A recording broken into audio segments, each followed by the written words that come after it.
নমস্কার, ঠিক বিকেল 5টায় 5:05 মশালে নিয়ে আপনাদের সাথে রয়েছে আমি প্রিয়াঙ্কা। শুরুতেই আমাদের নজর রাখতে হচ্ছে দেশ ছেড়েছে হাদি খুনে মূল অভিযুক্ত, ভারতে পালিয়েছে এমনটাই দাবি করছে বাংলাদেশ পুলিশ। হাদি খুনে মূল অভিযুক্ত ফয়সাল মাসুদ, আর সেই ফয়সাল মাসুদ নাকি ভারতে পালিয়েছে এমনটাই দাবি বাংলাদেশ পুলিশের। কেন হেন আজব দাবি? প্রতিনিধি শান্নিক এই মুহূর্তে আমাদের সঙ্গে রয়েছেন। শান্নিক, ফয়সাল মাসুদ নাকি অর্থাৎ হাদি খুনে যে মূল অভিযুক্ত সে নাকি বাইকে করে পালিয়েছে এবং ভারতে এসে গা ঢাকা দিচ্ছে, হেন আজব দাবি কেন বাংলাদেশ পুলিশের?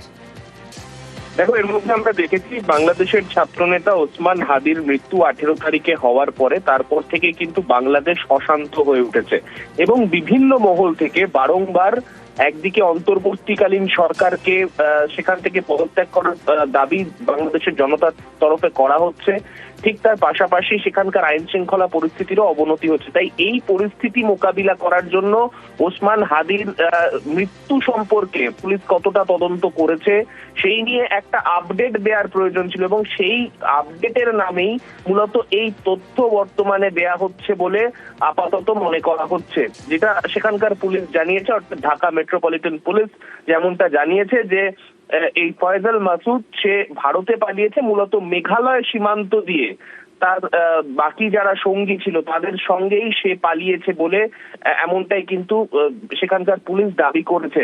যেটা তারা জানিয়েছে যে মূলত বাইকে করে তারা মেঘালয় সীমান্ত পর্যন্ত যায় এবং সেই বাইক চালিয়ে নিয়ে যায় আলমগীর শেখ নামে একজন, এবং তার সঙ্গে আরো দুজন সহযোগিতার ছিল যারা মূলত মেঘালয় থেকে ইতিমধ্যেই নাকি মেঘালয় পুলিশ তাদেরকে গ্রেফতার করেছে, তেমনটাই নাকি তারা মেঘালয় পুলিশের সঙ্গে অফিসিয়ালি যোগাযোগ করে তারা জানতে পেরেছে বলেও তারা দাবি করেছে।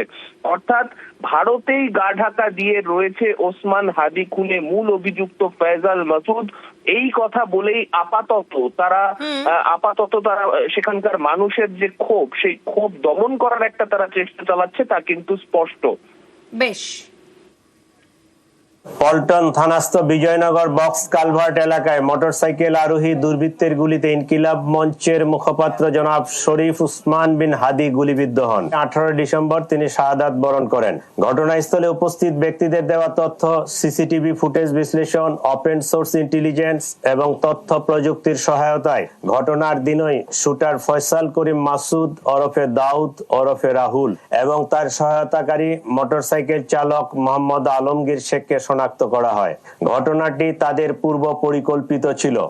এই জন্য আসামিদেরকে চিহ্নিত করার পূর্বেই তারা সীমান্ত পাড়ি দিতে সক্ষম হয়। সীমান্ত পার করে ভারতের মেঘালয় রাজ্যে জনৈক পুত্তির নিকট হস্তান্তর করে মেঘালয় পুলিশের সাথে যোগাযোগ করে যেটি জানতে পেরেছি, তারা ইতোমধ্যে পুত্তি ও স্বামীকে গ্রেফতার করেছে।